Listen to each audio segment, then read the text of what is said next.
Over the past few days, speculation has moved faster than verified facts.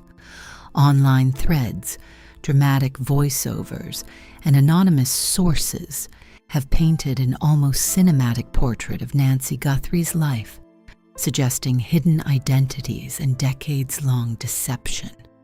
But when a story becomes this layered, it's important to pause and ask a simple question: what is confirmed and what is conjecture? Nancy, the mother of Savannah Guthrie, has long been described as private, faithful, and resilient.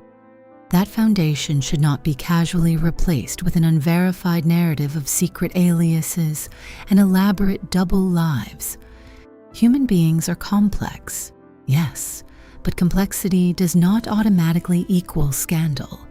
In moments of uncertainty, especially when families are grieving, responsible storytelling means resisting the urge to turn fragments into conclusions. The line between curiosity and harm is thinner than many realize. The appeal of a double-life narrative.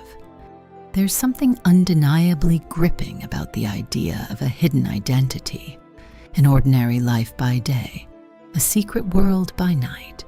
It feels like a novel waiting to be written. But real lives are rarely structured like thrillers. The suggestion that Nancy maintained an alternate persona for 30 years may capture attention, yet it also simplifies something deeply human: the private corners of a person's emotional life. Many widows rebuild in quiet ways, through friendships, hobbies, creative outlets, or travel that doesn't always make it into family group chats. Privacy can look dramatic from the outside. From the inside, it may simply be self-preservation. Before labeling such chapters as deception, it's worth considering whether they reflect growth after grief rather than betrayal. Not every undisclosed relationship or personal reinvention is evidence of wrongdoing. Grief, reinvention, and generational silence. Nancy became a widow in midlife, raising 3 teenagers while navigating her own heartbreak. That alone reshapes a person. In earlier generations especially, many women were taught to endure silently, to protect their children from additional pain, and to carry loneliness quietly. If Nancy sought companionship or creative expression beyond what her family knew, that choice might reflect the era she was shaped by. It may have felt easier to compartmentalize than to risk disrupting her children's sense of stability. Silence can be misguided, but it can also be protective. The question is not whether she had parts of herself that remained unseen. Everyone does. The deeper question is whether those hidden corners were acts of deception, or simply the guarded spaces of someone who believed strength meant absorbing her own needs without burdening others. The impact on family and the public eye. For Savannah and her siblings, speculation doesn't unfold privately. It plays out in front of millions. As co-anchor of Today, Savannah's professional identity is built on trust and transparency. That makes personal rumors especially heavy. When online voices declare that a beloved mother lived a secret life, those words don't remain abstract. They land inside a real family's grief. It's one thing to discover unexpected chapters in a loved one's past. It's another to have strangers dissect them publicly. Compassion requires recognizing that even if new information surfaces, it belongs first to the family to process.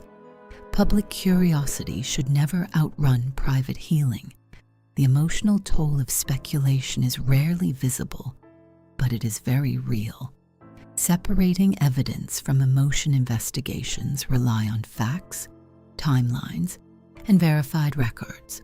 Online audiences, however, often rely on feeling, what seems plausible, dramatic, or symbolic. A photograph, a bank transfer, a missed phone call. Each can be interpreted in multiple ways. Without official confirmation, Linking these pieces into a sweeping explanation risks distorting reality. Human behavior is rarely driven by a single motive. Financial anomalies might have ordinary explanations. Private correspondence might reflect companionship, not conspiracy. Even fear or anxiety mentioned in passing does not automatically indicate danger. Responsible analysis means acknowledging uncertainty rather than filling it with dramatic assumptions. Patience may feel unsatisfying, but it protects truth. In high-profile cases especially, accuracy must matter more than narrative momentum. The complexity of identity. One of the most powerful elements of this unfolding story is the reminder that identity is layered. A mother can be nurturing and independent. A widow can be loyal to memory, while still seeking new joy. A grandmother can carry both contentment and regret. If Nancy explored art, companionship, or alternate social circles, those pursuits do not cancel out decades of devotion to her children.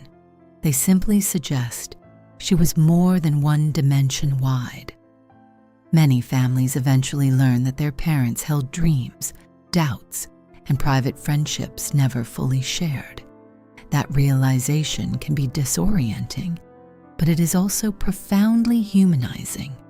It reminds us that the people who raised us had interior worlds just as rich as our own.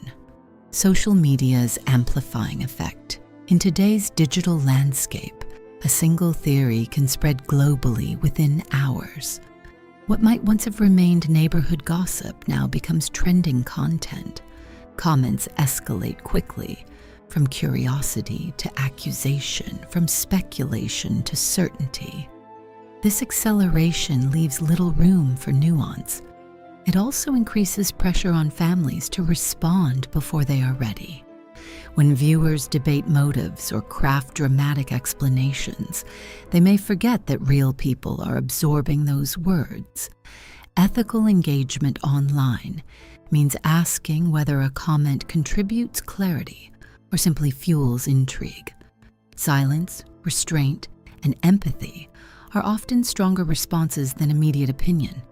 In moments of uncertainty, collective patience becomes an act of kindness, letting truth emerge without sensation.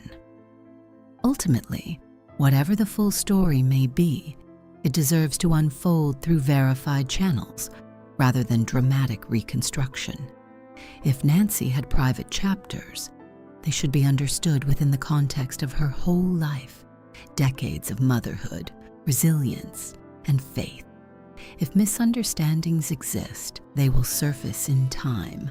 What matters now is honoring dignity over drama. Real lives do not need embellishment to be meaningful. They are already complex, already layered, already worthy of respect. As observers, we can choose curiosity guided by compassion rather than excitement, driven by shock. In doing so, we protect not only the integrity of the story, but the humanity of everyone living inside it.